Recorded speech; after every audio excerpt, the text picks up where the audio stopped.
You're listening to Away with Words, the show about language and how we use it. I'm Grant Barrett. And I'm Martha Barnett.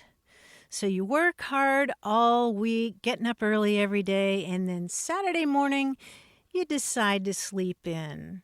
There's a great expression for this in French. It's faire la grasse matinée, which basically means to make or do the fat morning. Isn't that lovely? The fat morning, the lazy morning. I love it. Yeah, faire la grasse matinée on le weekend. Le weekend. Le weekend. Faire la grasse matinée, c'est le weekend in le smoking. You mean in the smoking, you mean you're wearing your dinner jacket to bed? Or maybe you were up all night. Yeah, there we go. Yeah, there's a reason you're having a fat morning on a Saturday, right? You had a fat Friday night. Yeah, I really like that French idiom, and I came across another one that I thought was pretty wonderful, too. I've already used it several times in different contexts. If somebody falls in love too easily, in French, they're said to have an artichoke heart. An artichoke heart? Mm-hmm. Avoir un Wow. cœur d'artichaut.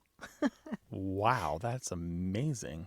It's a shorter version of a saying that goes to have an artichoke heart, one leaf for everybody. Right, because you peel them down and you're like, oh, this isn't the edible layer. And by the time you get done with an artichoke, there are no edible layers. Yeah. And I should point out that what I'm talking about in terms of me having an artichoke heart, it's like falling for a book or a podcast or something like that. Just look at my just look at my podcast app with all these lovely podcasts I have subscribed to but not listened to. This show's about language, no matter what language you speak, and no matter where you are. Call us toll-free in the United States and Canada, 1-877-929-9673. And if you're somewhere else or you want to do something other than the telephone, millennials, you can find more ways to reach us on our website at waywardradio.org. Hello, you have a way with words. Hi, this is Trisha, and I am from Cross Oaks, Texas. It's near Denton. Okay. What's up? I was calling because we have a word in my family. Well, it was a nickname that I had growing up, and it came from one of my parents' friends who we no longer know, but it was one of their friends that took care of me some when I was young, and they called me a nitnoid, and none of us have any idea where that came from, but it has held on, and now my kids are also nitnoids. And is that an affectionate term, or is it? Do you say that when you get annoyed, or what? The way we use it, it is an affectionate term. Yes. What's interesting about this expression is that it's not English. It originally comes from the language Thai, spoken in Thailand. Really? And it means in Thai it means small or little. It sounds something like nitnoy in Thai language. Yeah. And so it was borrowed by American soldiers who had experiences in Thailand as part of the U.S. military presence there. Now, some people have tried to connect it to the Vietnam War, but we don't really find it in print as a term for a person in English until the 1980s. Although apparently in the 1970s, the ambassador to Vietnam, Graham Martin, had a poodle who was named Nitnoy. Fascinating. Yes. Okay, so I do know, well, I was born in 82, so that tracks. Mm-hmm. And my dad was in the Air Force Reserve. Now, maybe, I'll have to ask him. Maybe this was one of his Air Force buddies or something. It's possible. Very possible, yeah. Because the American presence in Vietnam was directly tied to the American presence in Thailand, and we had a presence in Thailand even after the Vietnam War. So it's entirely possible that anybody who served in one or both of those places might have known the term.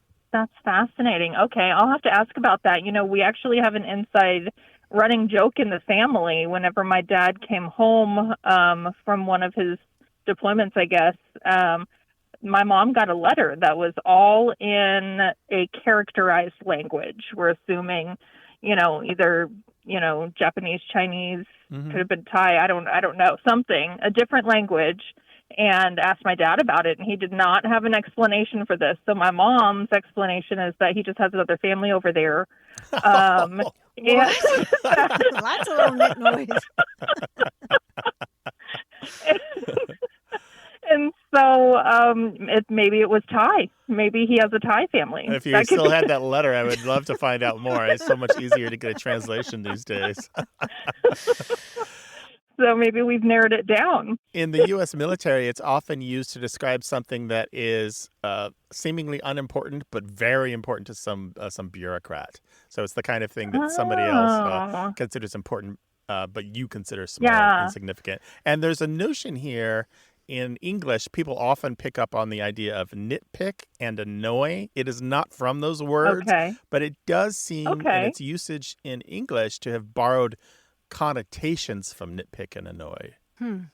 Okay. But it's not related to them. It's just a coincidence. Well, thank you guys so much for taking me. I am a nerd right up there with you guys. Yay. So thank you guys for continuing One of us. Take care of yourself, Thank you Tricia. so much. And thank you for reaching out. Thank you. All right, Take bye-bye. care, Tricia. Call us 877-929-9673 or send us email. The address is words@waywardradio.org.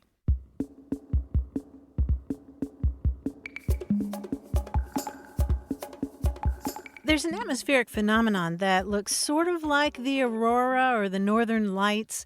There are these purple and green ribbons of light in the sky, and they're not as well known as the auroras, and they probably have a different origin. And in fact, this phenomenon wasn't officially investigated and recognized until 2016. But in any case, it has a very friendly name. It's called Steve. I love it because we think nothing of using like the names of Greek gods or Roman gods to name things, and they seem different and strange and foreign. But our names will seem strange and foreign someday soon. Well, it's interesting that you mentioned that because there's a cool origin story to this name Steve, because the citizen scientists who were chasing this phenomenon didn't have a name for it, and they were like, oh, well, let's just call it Steve. I mean, kind of like you said, something friendly. But the story goes that they were inspired by the animated movie called Over the Hedge. And in this movie, there are these talking animals that come upon a hedge that seems huge and scary and intimidating. And one of the characters says that she'd be a lot less scared of it if she knew what the hedge was called. And so all the animals say, hey, let's name it Steve. So they start calling it Steve. So these astronomy enthusiasts started referring to these purple and green lights as Steve, and then career scientists picked it up. And of course, they had to give it a backronym. So Steve is actually an acronym for Strong Thermal Emission Velocity Enhancement. But just Steve to its friends. Yeah. Oh, look, there's Steve. I love it. We like hearing about all the interesting words and names for new things happening in every field, even yours. Call us 877-929-9673. Hello, you have a way with words.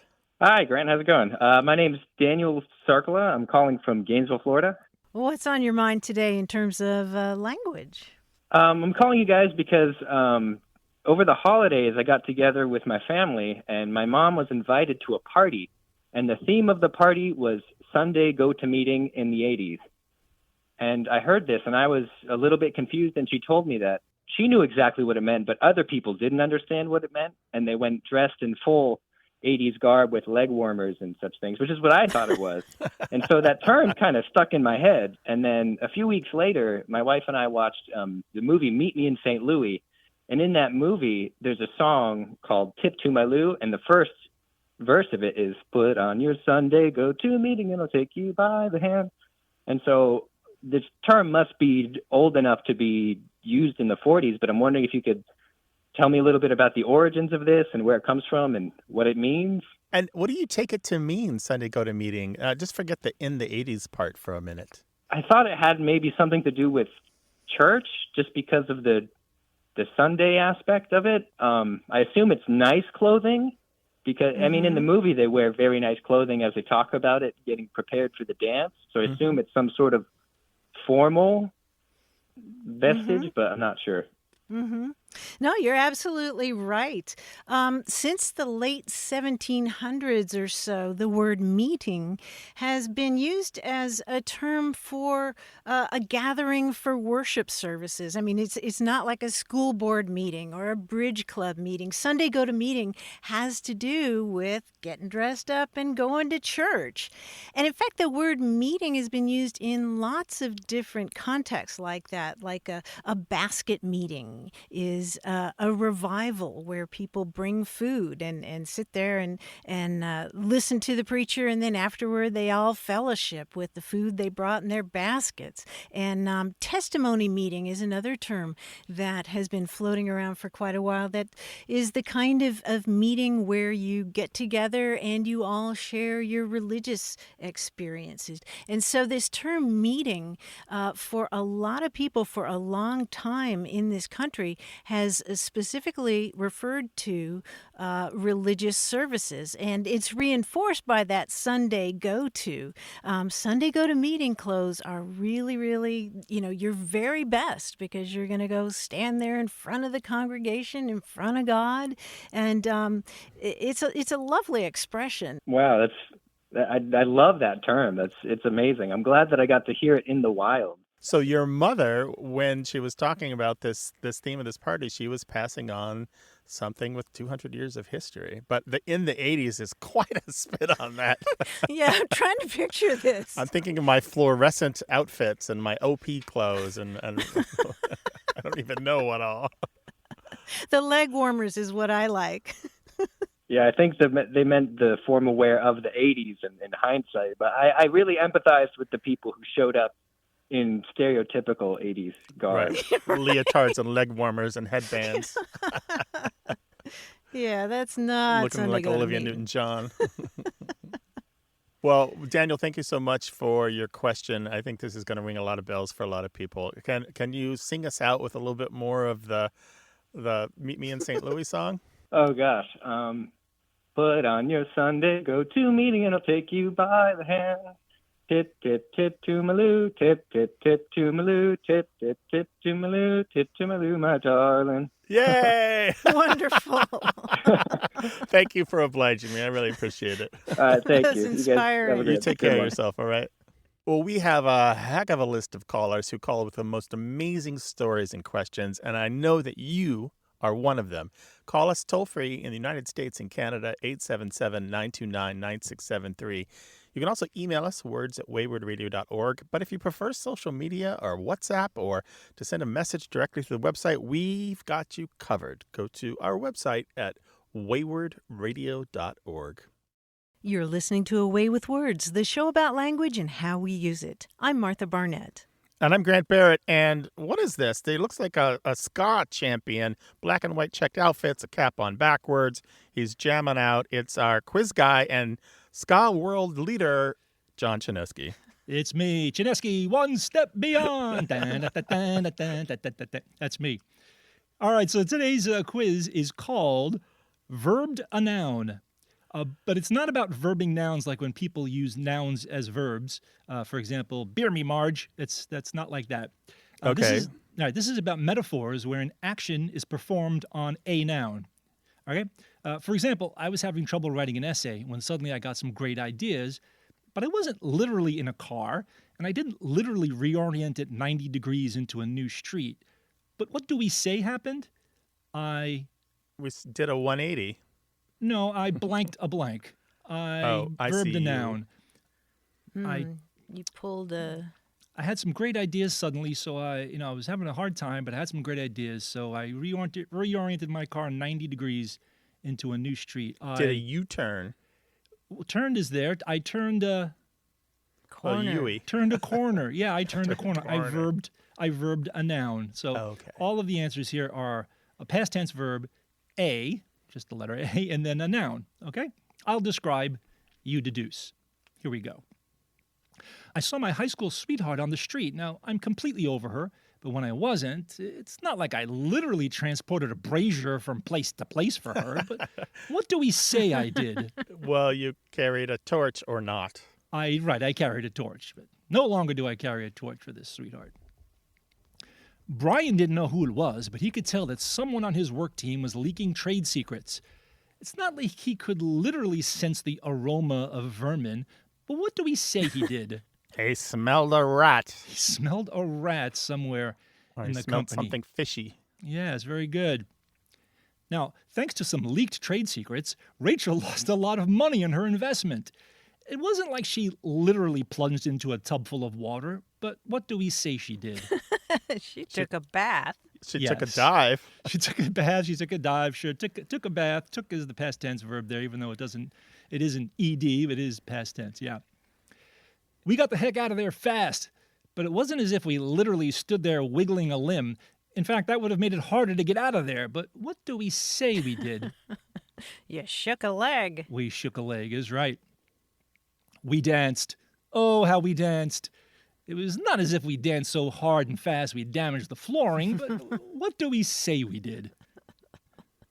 You cut the rug. Yeah, cut the rug. We cut a rug, yes. I can only imagine dancing that hard. Now, this one may be destined for complete extinction, but I have to include it. When I discovered that Audrey had leaked the trade secrets, I turned her in. But it's not as if I literally put a coin in a pay telephone and called the authorities. But what do we say I did? Yeah, you dropped a dime on her. That's right. I dropped a dime on the dame. That's right. Ouch. Man, I think there may still be one phone booth somewhere in New York City. They keep there just so people can look at it. But even then, I think the sign on it says 25 cents. So, but yeah, back in the day, you dropped a dime on someone when you wanted to call the authorities on them. So anyway, you guys did very well in that verb to noun quiz. Great job. Thank you, John. And we hope you'll boogie on over to your phone and give us a call to talk about language, words, and how we use them. The number is 877-929-9673, or send us an email. That address is words@waywardradio.org. Hi, you have a way with words. How are you doing? This is Leo Mendoza in Tucson. I'm doing great, Leo. We're glad to have you. What's on your mind? Well, I was thinking about some experiences I had when I lived in Japan as a scientist, and among them is they would use words that sounded like English, but they weren't really English phrases or words. So one time the fellow said to me, "Oh, you are so scareful," and I said, "What's scareful?" He said, "That's not English." And basically it meant that I was worried. Yeah.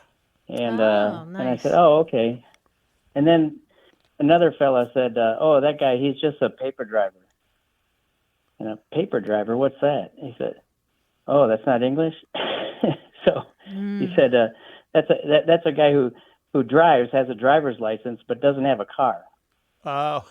Nice. So he's just a driver on paper. On paper. And they had a lot of other funny, strange phrases like that. And I was thinking, are there other places that have similar kind of phrases or words? And but those are just a couple of the ones I came across when I lived there. But it's been a while. Leo, yeah. So there's a term for this kind of Japanese made English. Wasei-eigo. That's right. WASEIEIGO, 2 words. And this Japan-made English is so common. A lot of it has to do with the American occupation of Japan after World War II, and then the increasing cultural and commercial ties in the many decades thereafter. But there are so many of these terms, and it really has to do about, like I said, these strong cultural and commercial ties where we are both, I think the English-speaking world and the Japanese-speaking world are kind of enamored of each other's cultures. We like each other's food, we like each other's language, we like each other's entertainment, and we just borrow willy-nilly from each other, both from ideas and from technology, but also in language. So there's just so many of these. You have a simple word like haibijon, which means high vision, but it also is used, means modern. So it literally translates into English as high vision, but it means modern. So they take the word high, they take the word vision, and they just kind of twist that meaning a little bit. Yeah, I like the word for corndog. What is that? Do you know the word for corndog? Amerikan doggu. Amerikan doggu. Yeah, right, American. Or I had a coffee maker that was there, and on top, it said in the katakana, it said strong. Strong. And then when you turned it way down, it said Amerikan. Oh, that's funny. Americans like it weak coffee. Yeah, we are kind of wow. we Yeah, are known nice. worldwide for our bad coffee, supposedly. And I remember when I was young, my grandmother used to say "skosh." Oh, I'll just have a skosh. And then when I lived there, of course, skosh just means a little bit in Japanese, and so that was a word that we borrowed. Yeah, and a lot of people Yes. just assume it's like a Native American word or something, or even Yiddish, but no, it's from Japanese. There have been some movements by the various Japanese governments and governmental bodies to kind of take English out of the language. But one study which tracked more than 11,000 names of government projects found that 25% of them had words borrowed from Western languages, European languages. And it's not only English that shows up in that way. So French will also show up, and Spanish will also show up in Japanese, borrowed and turned into something else. It's really, there's many wonderful books written on this topic because it is... it's the areas that we have in common, like food and entertainment and technology. These are the places where the words tend to be borrowed. Leo, thank you so much for calling. I'd love to hear more of these sometime. Sure. It's a lot of fun. Thanks for having me. I enjoy your show. Bye, Leo. Share your newfound words, your new loved friends from other lingos with us, 877-929-9673, or find a dozen ways to reach us on our website at waywardradio.org.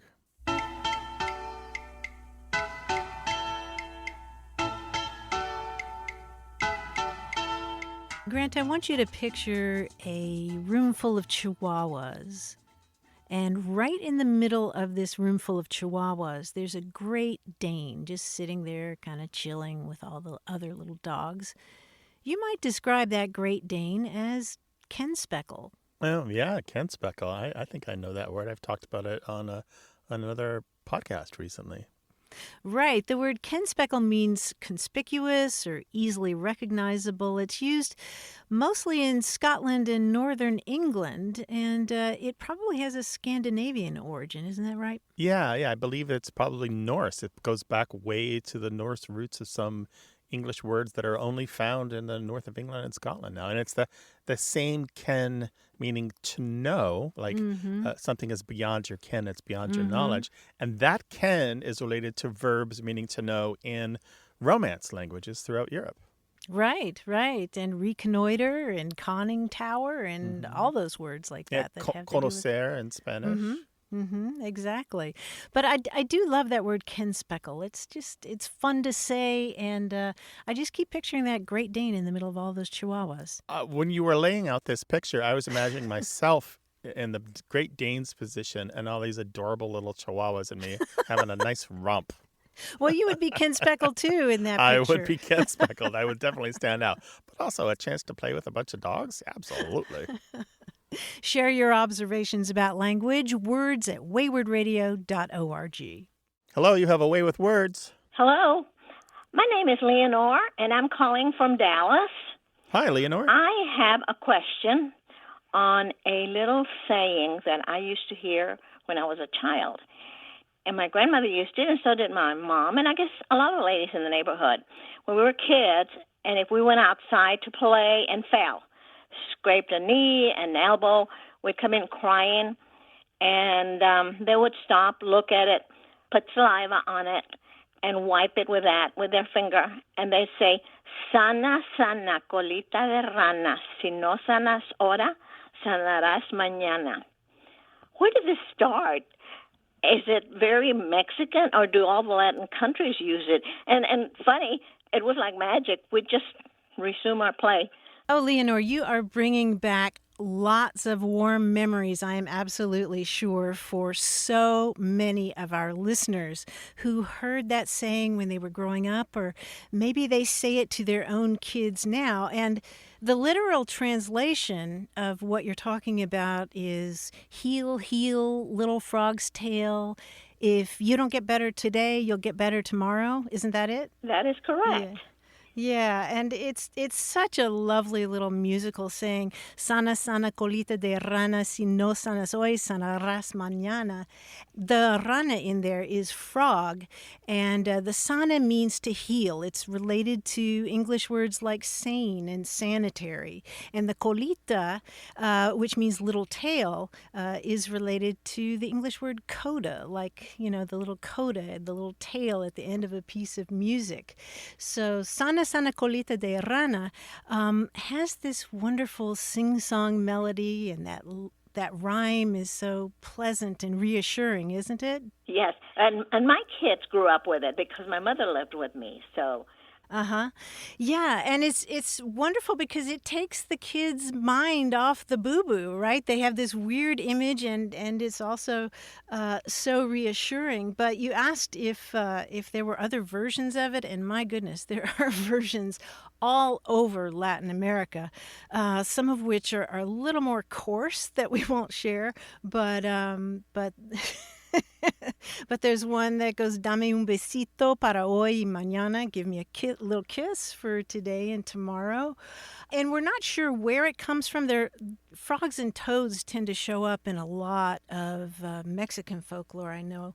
But I'm not sure, Grant, that we know an origin for it. No, but these kinds of sing-songy rhymes to make a child ignore their boo-boos are pretty common across all human cultures. And sometimes you mentioned they would put saliva on the boo-boo. Sometimes right. They just massage.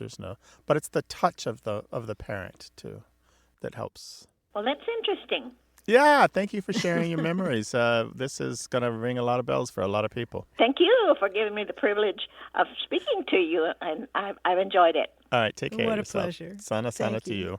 Martha and I love it when you share your language memories from these cross-cultural experiences. Share them with us. We can talk about them, explore them, and let everyone else know as well. 877-929-9673.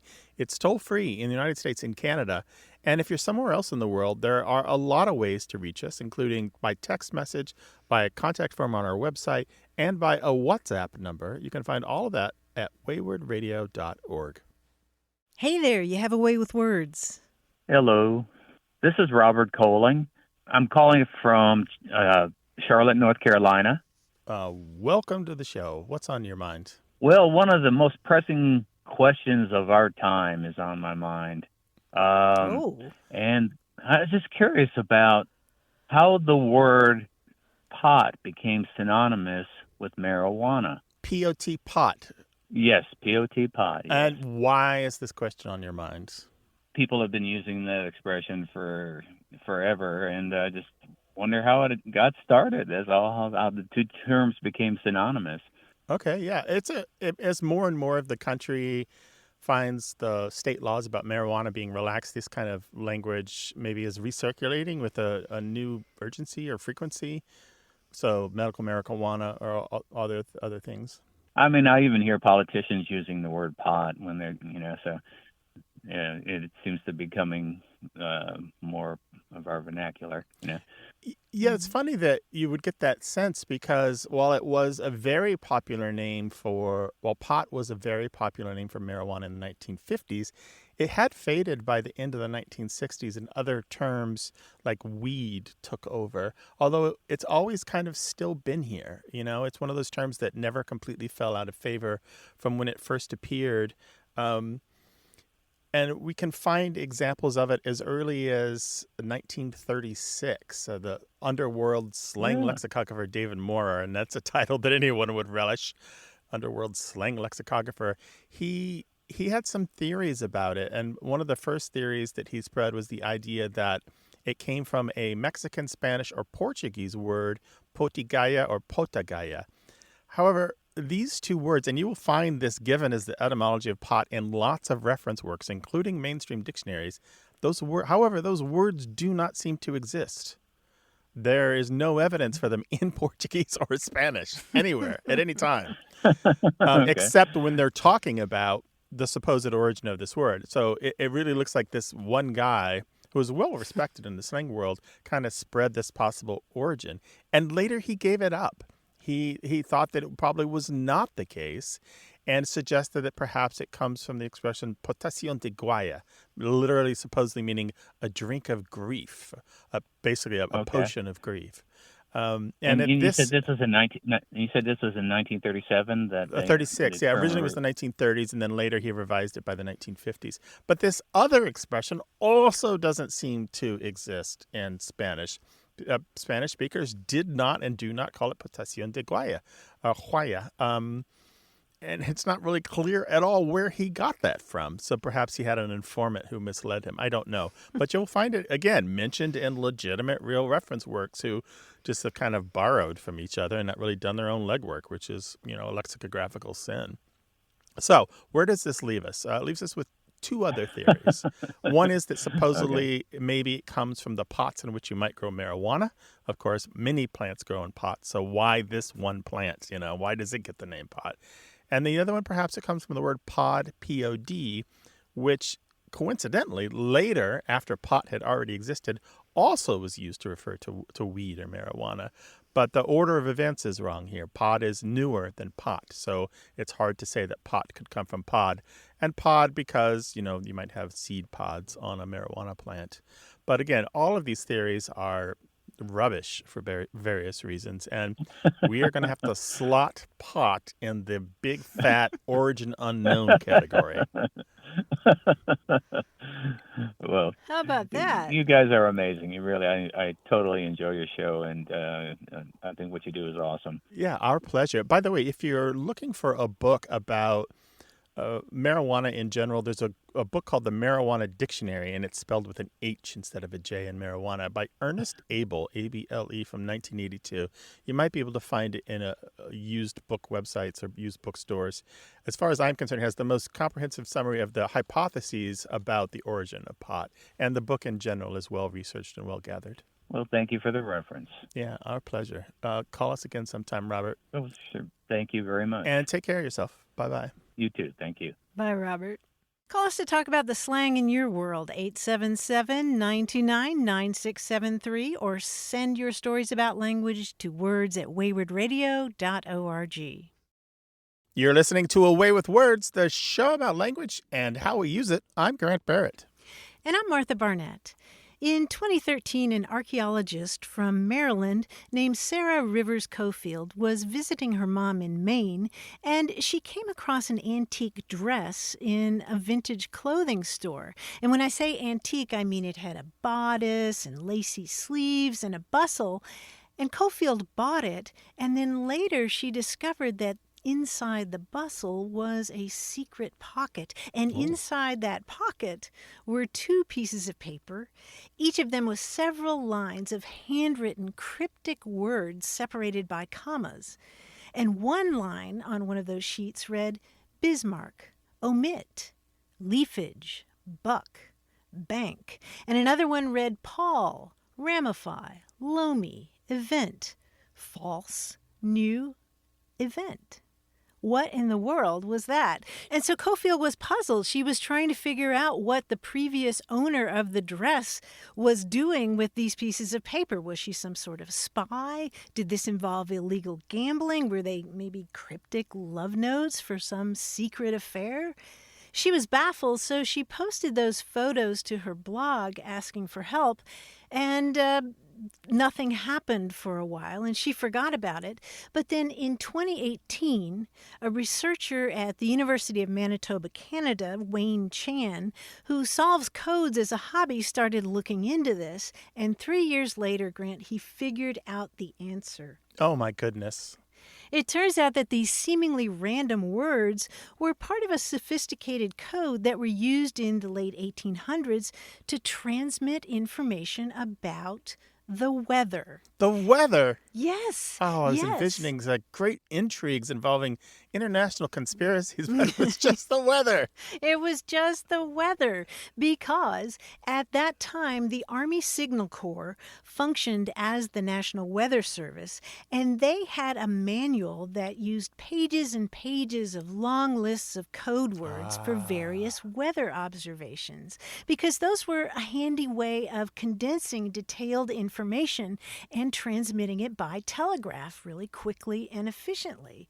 And so each of those lines listed the station location, and then it was followed by code words that indicated temperature and pressure and cloud conditions and things like that. So, for example, that line, Bismarck, omit, leafage, buck, bank, if you cross-reference those 5 words with the lists in the code book, then you get a weather report that says, at the Bismarck station, the temperature was 56 degrees with a pressure of 0.08 inches of mercury, a dew point of 32 degrees at 10 p.m. with no precipitation, and a northerly wind of 12 miles per hour, and at sunset, the sky was clear. So That's you can see. Amazing. That's so amazing. I love it. And Wayne Chan published his research online. We will link to it because it's super cool, and there are pictures of the pages of all these words. You know, at first it's overwhelming, but you look at it for a while and you start to remember this means that and this means that. And you can see how that would be a great way to send telegraphic messages. And his research proved so accurate that he actually figured out the day that those pages referred to. Those pages with those coded words were reports of the weather on May 27th, 1888. How cool is that? And that helps date the dress that they were found in, too. That is so wonderful. We have talked about commercial codes on the show before, which are, again, ways to send long messages with just a few keywords.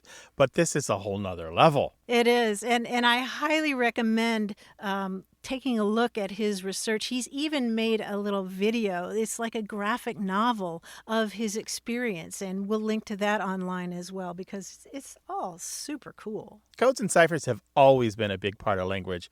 What are the codes in your life? What are the ciphers you've discovered?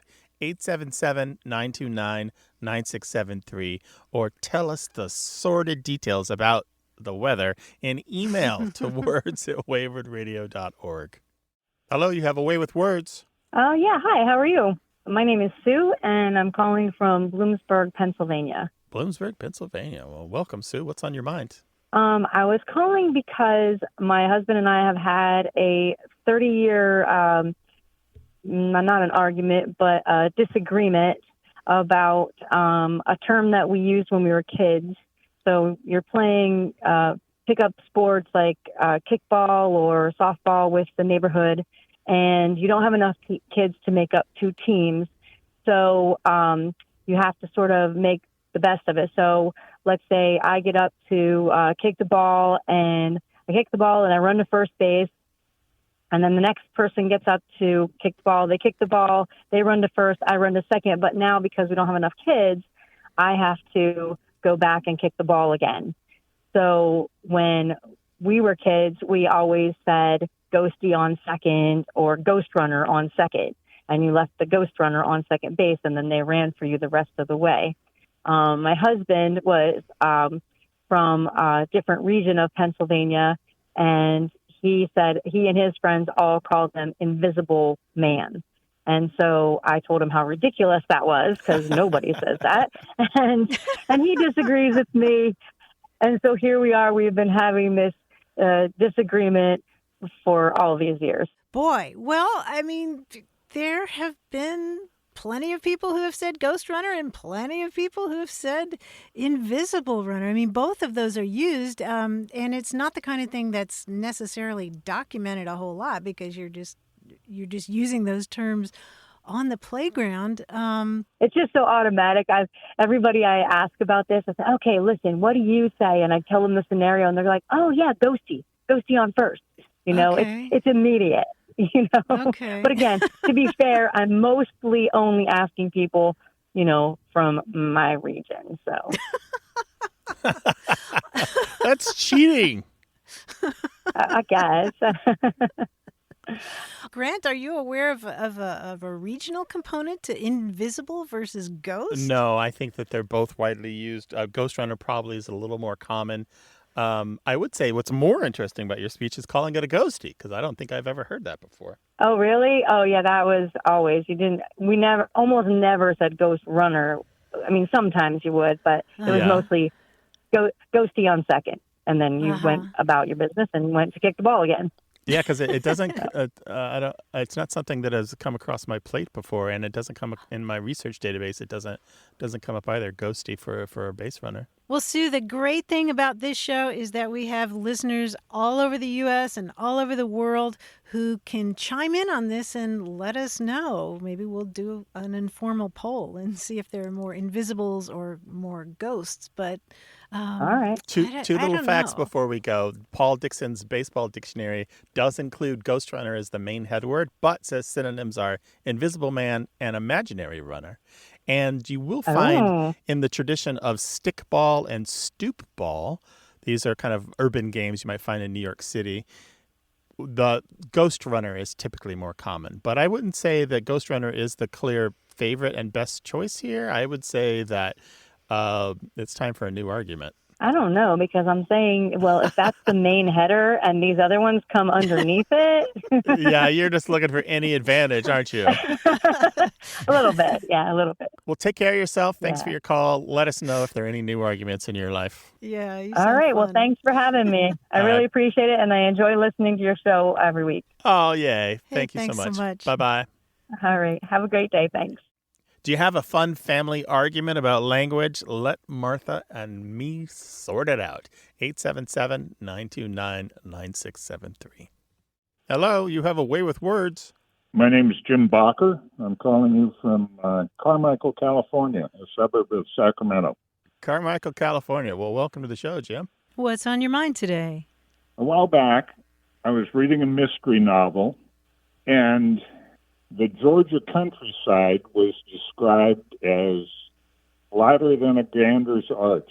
I've never heard that expression, and an internet search didn't find it either. So I'm still wondering just how flat was that countryside? And what's a gander's arch? So flatter than a gander's arch. Do you have any guesses as to what that might be? I'm thinking that a gander is a male goose, and so maybe the arch refers to the crook in his neck. But the whole putting everything together, it doesn't make much sense. If an arch is a curve, and yet this countryside is supposed to be flatter than that, maybe it makes some amount of sense, but it's definitely an odd expression. Well, it is a colorful expression, Jim. Have you ever taken a close look at a goose's foot, though? They're really flat. So they don't have an arch like a human foot does. It's not the neck, it's the foot. Exactly, yeah. Now it all makes sense. All makes sense. That's a really colorful expression. I'm thinking of several other expressions involving goose feet that sort of connote that kind of shape. There's a goose foot, which is a plant that has leaves that are flat and they're sort of shaped like a goose's foot. And actually in German, there's Gänsefüßchen, which is the German word for quotation marks, but literally it means little bitty goose feet. Well, I've heard of the plant, the goosefoot, but I never understood that it was referring to anything flat. So today I learned. Right, exactly. Today you learned. Well, thank you so much for your call, Jim. We really appreciate it. Okay, thank you for your answer. All right, take care of yourself. Bye. You can hit us up on email words@waywardradio.org. Hey there, you have a way with words. Hi, Martha. This is Van from Washington, D.C. Well, hello, Van. Welcome to the show. What's up? Well, I have a story about a word, but to tell that story, I have to give you a compliment first. My mother was absolutely a fan of your show, but unfortunately, she did pass away this fall. Aww. And I was having a conversation with my friend after her celebration of life ceremony about how my mom was a huge collector of rabbit figurines. And so it was, with great delight that my friend said, "Oh, you mean your mother had a fluffle of bunnies, Fluffle." And I was like, what is a fluffle? And my friend said, well, this word is now taking Instagram by storm. It's across the internet. But as a young college student, me and a bunch of my physics classmates made this word up as a joke. And in the early days of the internet, they posted this on Wikipedia. And now this word has been used and cited in veterinary pages, on, like I said, on Instagram. People are adding it to their books of delight.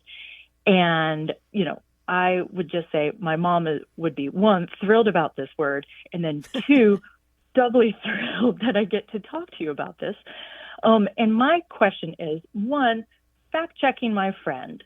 It seems to be a word that is used rather frequently across the internet. And I just couldn't believe that she and a group of friends just making up this word was actually true. So I wanted to see if there was some veracity in what she said. And then two, this feels a little weird that this is, you know, what I would think would be a more scientific word, you know, talking about a biology,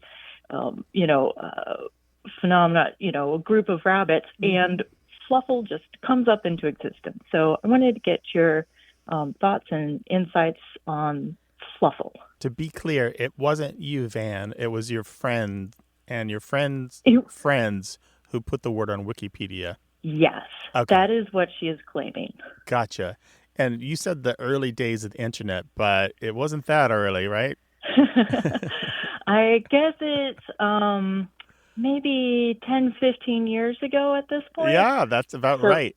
By pure coincidence, our colleague Ben Zimmer, who is a fantastic linguist and the Wall Street Journal's language columnist, did some digging on this very term in 2023. And he has a great post to the email list of the American Dialects Society, where he shows that it was first added in July of 2007 by a Wikipedia user going by the handle freewriter, one word, no E at the end.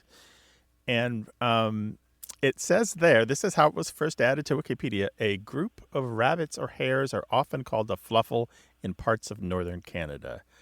And over the years, he tracks this word fluffle. He shows it being borrowed into not very respectable reference works.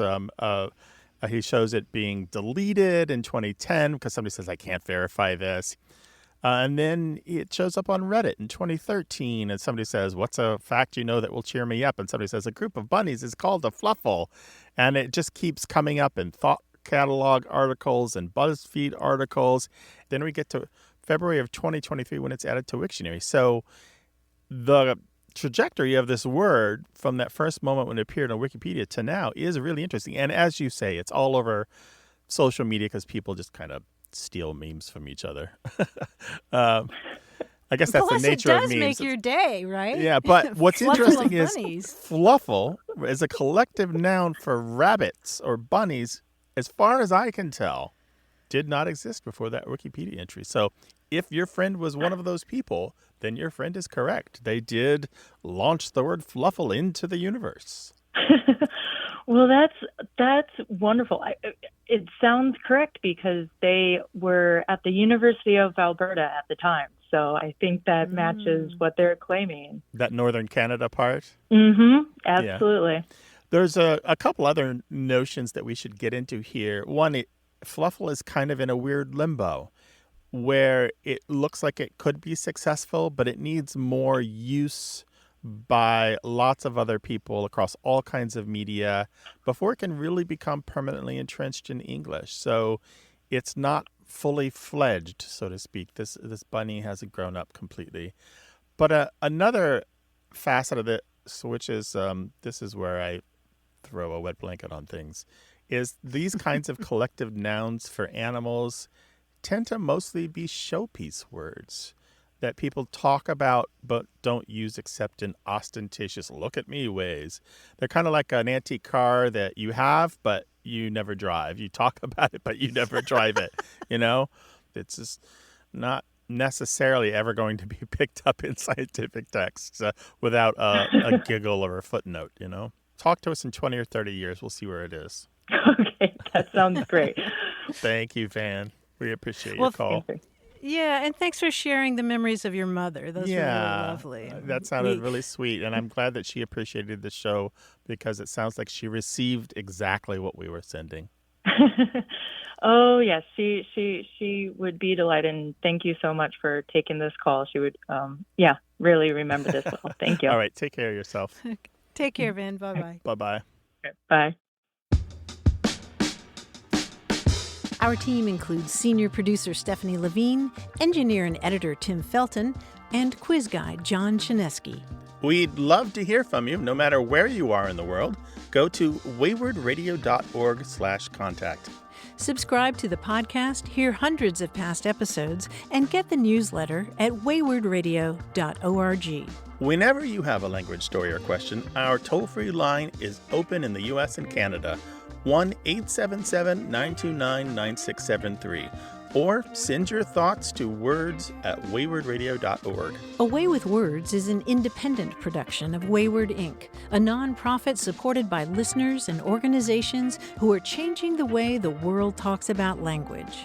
Special thanks to Michael Breslauer, Josh Eccles, Claire Grotting, Bruce Rogo, Rick Seidenworm, and Betty Willis. Thanks for listening. I'm Martha Barnett. And I'm Grant Barrett. Until next time, goodbye. Bye.